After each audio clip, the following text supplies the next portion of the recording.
am the Whistler, and I know many things, for I walk by night. I know many strange tales hidden in the hearts of men and women who have stepped into the shadows. Yes, I know the nameless terrors of which they dare not speak. Tonight, it's the Whistler's strange story, Designed for Murder.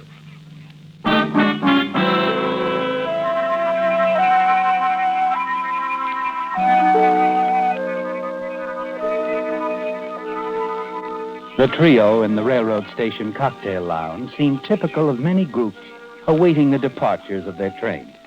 They were Charles Gilbert, his wife Edna, and her close friend Myrene Walker, who chatted ceaselessly, voicing her envy at not being able to join Edna on the trip. Myrene loved trains, loved desert vacation resorts. In fact, she seemed to love everything. Charles, on the other hand, seemed lost in thought or patient resignation until... I wish you weren't so anxious to have me out of town, Charles. Well, now, what do you mean by that? Well, you seem very insistent. And at a time when the business needs me so. How do you like that, Myrene? She doesn't want to go. Thinks the jewelry business will go to pot. Thinks her husband plans a rendezvous with another woman. Oh, for heaven's sake. Drink your drink, Edna. You too, Charles. We'll all feel better. I'd feel better if I knew why you can't go along, Charles. I told you I'll be busy. Also, I want you to go alone. You'll rest more. And you do need it. Look at her, Myrene, not able to keep her hands still. Doodling on the menu. Give me that pencil. Oh, sorry. I'm always doodling. It's a design I was thinking of. A piece of costume jewelry. Well, stop thinking of anything like that. And since it's going to bother you, I'll tell you exactly what I'm going to be doing, dear. It was to be a surprise. A surprise? Mm-hmm. We talked about a beach house, remember? On Lido Isle? I remember talking about it. Well, I bought one. A beautiful place. I'm having it all remodeled inside. I have to be there. Charles, you didn't. I did. Oh, don't be too grateful because, well, it's mostly your money. Well, I don't care. It's the thought. Charles, I feel much better about the trip now. You do? Well, then give me your handkerchief. Look at it, Myrene. What? Torn to shreds by Edna. When she's not doodling, she's tearing up her handkerchief. She's got to be doing something every minute. And she wonders why I want her to rest. My dear, you're going to relax or I'll know the reason why. I'm sorry.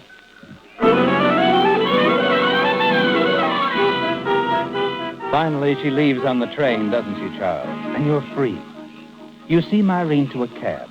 Hurry back to the cocktail lounge. Go directly to a corner booth and slip in beside someone who's been waiting for you. Not too patiently.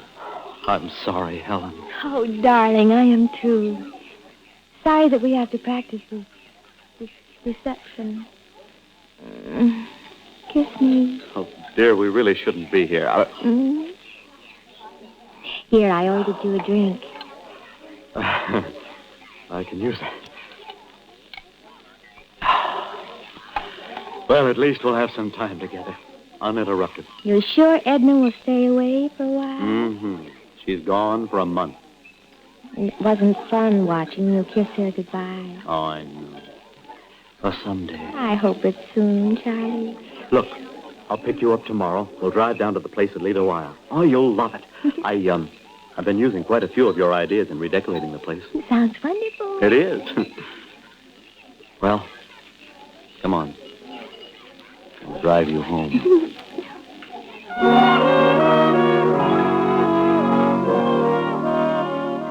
She's an exciting girl, isn't she, Charles? You have difficulty getting around to saying goodnight to Helen. And only the thought of seeing her again the next day finally makes it possible. It's quite late when you arrive back home and let yourself into the house. You're scarcely inside when... That's odd. Who could that be?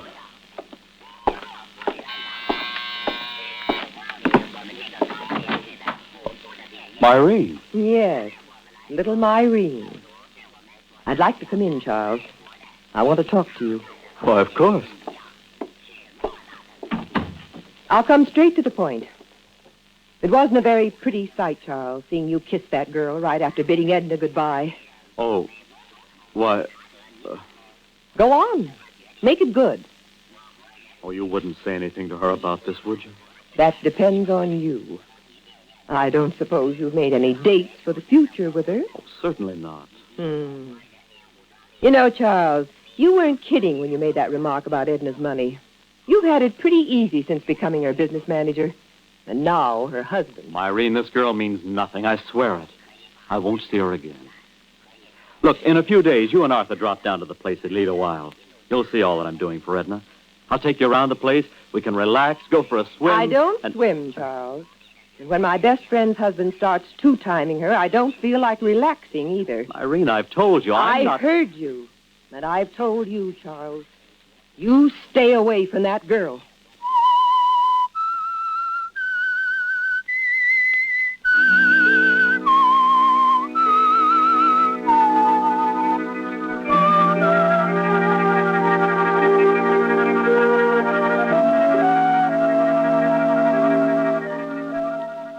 It's going badly, isn't it, Charles? Myrene knows about your girlfriend, Helen. She knows that it was more than husbandly concern that prompted you to encourage your wife, Edna, to leave town on a vacation. A rest cure for her nervousness. Myrene has always been Edna's best friend. And she'll tell her the truth if you don't do something to reassure her that you don't intend to see Helen again. You wish you could contact Helen. Prevent her from keeping her date with you the following day at the house on Lido Isle. And you're terribly nervous all the time she's there with you. What is it, Charlie? You haven't heard anything I've said. Oh, yes, I have, Helen. It's just that, I'm a little jumpy. Well, I thought with your wife out of town. Helen, we've got to talk about that. It isn't as perfect as it seems. Oh? A friend of Edna's, Myrene Walker, she knows about us. Knows what about us? Well, not everything, of course.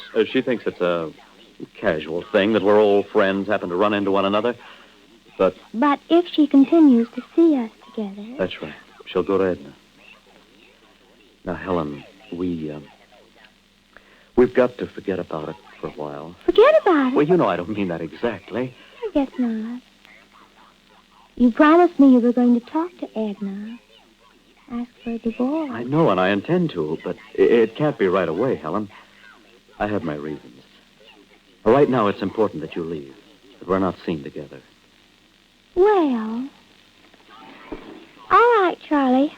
I won't need a second invitation. Well, now, wait a minute. I've waited long enough as it is. Quite long enough. Goodbye. But, Helen, Goodbye, Charles.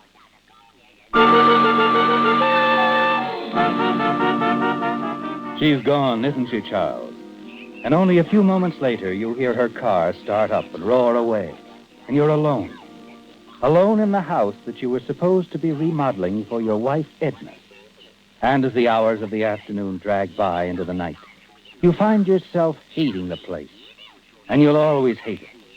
Unless somehow, soon, the house can be yours and Helen's. Just how you're going to bring that about isn't quite clear to you yet, is it?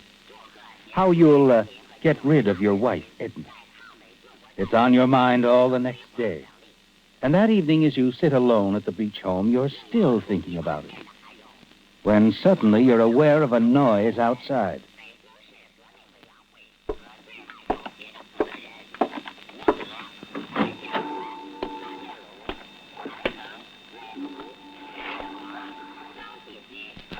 Myrene?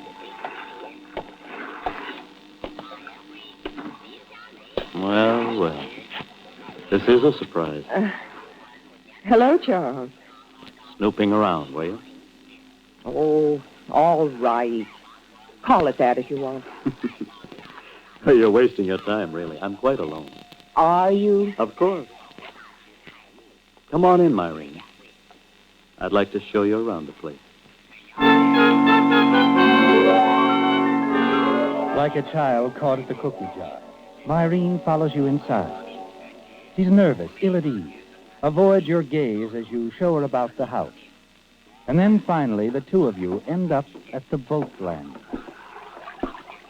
Well, what do you think of it, Myrene? Well, it's very nice, Charles. You think Edna will like it? No, I don't. This isn't the sort of house Edna would like at all. just doesn't suit her personality, let's say. Really? I'm sure there isn't a thing here that would interest her, outside of that unusual painting in the living room. Now, that's rather nice, isn't it? Impressionistic, I believe they call that sort of thing. To me, it looked almost like a dragon about to devour something. Well, Edna likes offbeat things like that. I bought it especially for her. A surprise. Oh, really, Charles? Just what does that mean? May I be blunt? Oh, please, feel free. You didn't buy this house for Edna. When does Helen move in? Now, see here, Myrene. You see here. It's a glamorous place, Charles. Exciting. To just match her baby blue eyes. Myrene, you're going You're to... not fooling me for 1 minute. You won't fool Edna either. She's going to know all about this. You're not going to tell her about Helen. Edna's my best friend. Irene, I think I've had just about enough of your meddling. Sir Charles, you wait. Just about enough. You stay away from me. I ought to wring your neck, you little snoop. No, Charles. Charles! As she turns and starts to run, Myrene trips. You reach out to grab her, but you're too late. And she plunges off the end of the boat landing. Charles! Help me! Help me! I can't swim! Charles! You stand there, staring down at her, struggling in the water. She can't swim, Charles. She'll drown if you don't help her. And you don't help her, do you, Charles?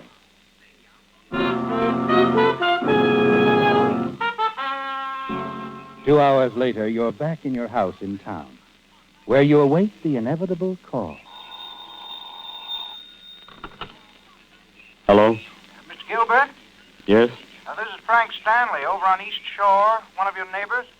Oh, yes, Mr. Stanley. Good morning. Would have called you sooner, except to have the devil's own time getting hold of your phone number up there in town. Oh, what is it? Something wrong? Well, yeah, a woman drowned off the island last night. What's that? Yeah, fished her out of the water a couple hours ago. Tom Jenkins, he runs a gas station, said this woman asked directions to your place last night. To my place? I thought you'd probably know her. Police found her purse on your boat landing. Identified her as Myrene Walker. Myrene? Good Lord, Myrene. You do know her? Yes. Yes, she's a very dear friend of my wife. I'm terribly sorry, Mr. Gilbert. Oh, this probably wouldn't have happened if I'd been out there last night. I'd planned to, but business kept me here in town. Myrene must have come out to visit us, wandered around in the dark. Yeah, that's the way I figured, too. Well, thank you. Thank you for calling, Mr. Stanley. I'll get in touch with my wife right away.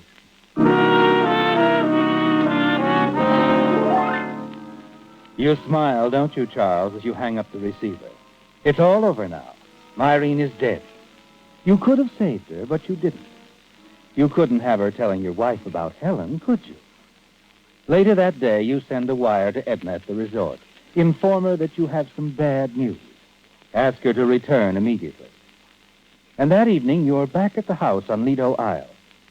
As you hurry up the path, you're startled to see a light burning in the living room. Helen. Yes. She's probably paid you a surprise visit. Good evening, Charles. Edna. Found the key under the mat, so I came on in. I've been waiting hours for you. But I don't understand. I sent the telegram only a few hours ago. Telegram? You must have missed me. I left the resort this morning. But why? Here. Perhaps this will explain. A letter? Myrene sent it to me. Myrene? Yes, Myrene. She told me all about your little friend, Helen. Oh, now, Edna, surely you don't believe it. Myrene wouldn't lie. But, Edna, listen, You needn't bother to deny it, Charles. But you've got to let me explain. Let's drop the matter here and now. You see, Charles, I've thought it over very carefully. I've decided to forgive you. Forgive me? Yes.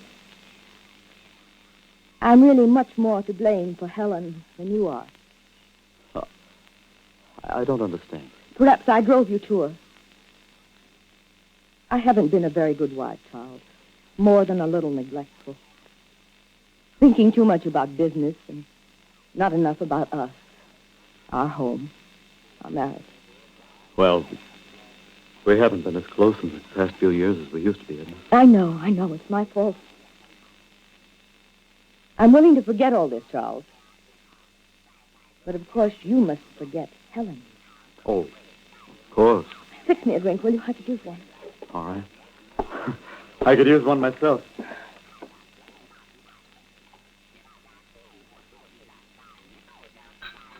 Charles, Yes?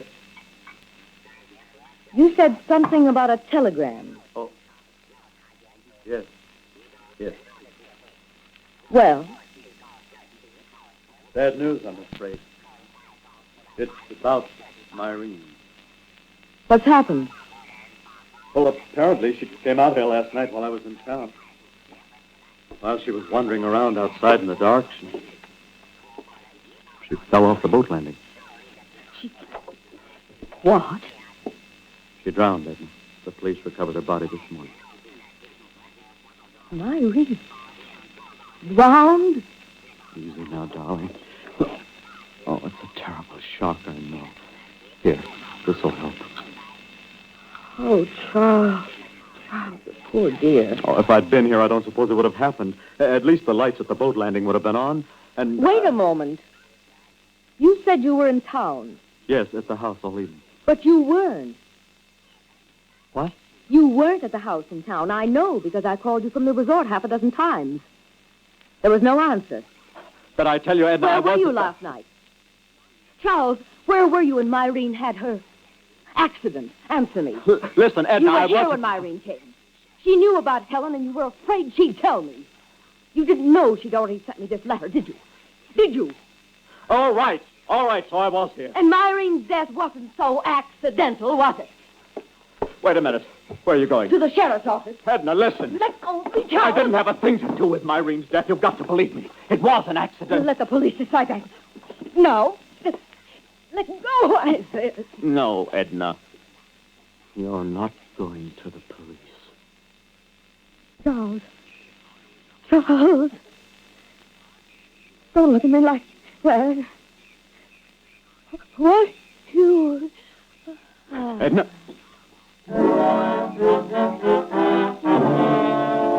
She's fainted, hasn't she, Charles? And looking down at Edna lying unconscious before you, a thought suddenly occurs to you. It's a way out, isn't it? A way out for you and Helen. Quickly, you pick up the folded sheet of paper, the letter Myrene wrote to Edna, and stuff it into your pocket. Then you carry Edna outside, place her in the car that she drove down, drive it into the garage. You close the garage doors, leaving the motor running. You wait.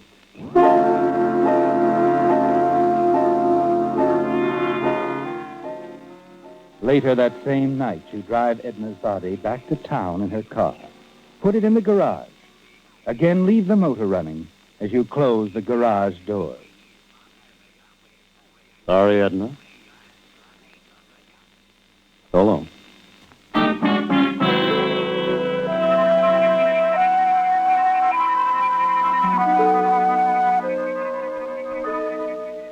You've carried it off very well, haven't you, Charles?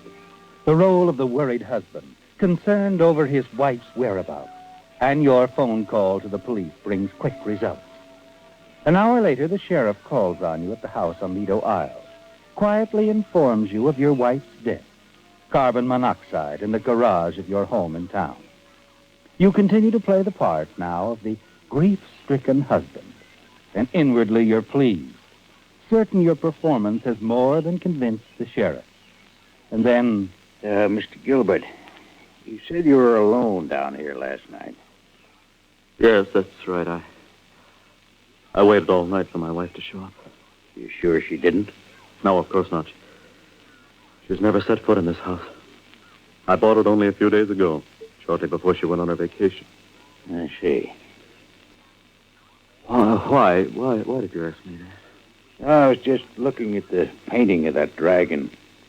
Impressionistic stuff, isn't it? Yes, that's right. I understand your wife was always drawing. Quite a doodler. Yeah. It was just a nervous habit, though. I was sort of wondering about that dragon design. Looks kind of familiar. It's an original. Huh? Sure is different. It was a present for my wife. She didn't even get to see it. Yeah. Maybe you better have a look at this. A letter? No letter, just an envelope. It's addressed to your wife from someone named Myrene Walker. We found it in your wife's coat pocket. Well, what about it? Turn it over. All right, but I don't see... Now, I'd say that drawing was the work of a nervous doodler, wouldn't you, Mr. Gilbert? And if your wife never set foot in this house, how is it the sketch on the back of that envelope is a doodler's copy of that weird dragon painting on the wall? Well, Mr. Gilbert?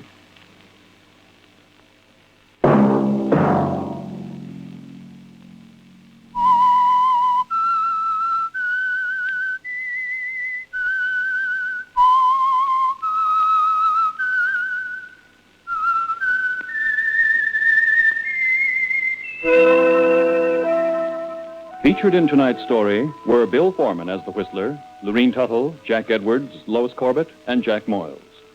The Whistler, directed by Gordon T. Hughes, with music by Wilbur Hatch, is written and produced by Joel Malone and transmitted overseas by the Armed Forces Radio Services. The Whistler was entirely fictional, and all characters portrayed on The Whistler are also fictional. Any similarities of names or resemblance to persons, living or dead, is purely coincidental.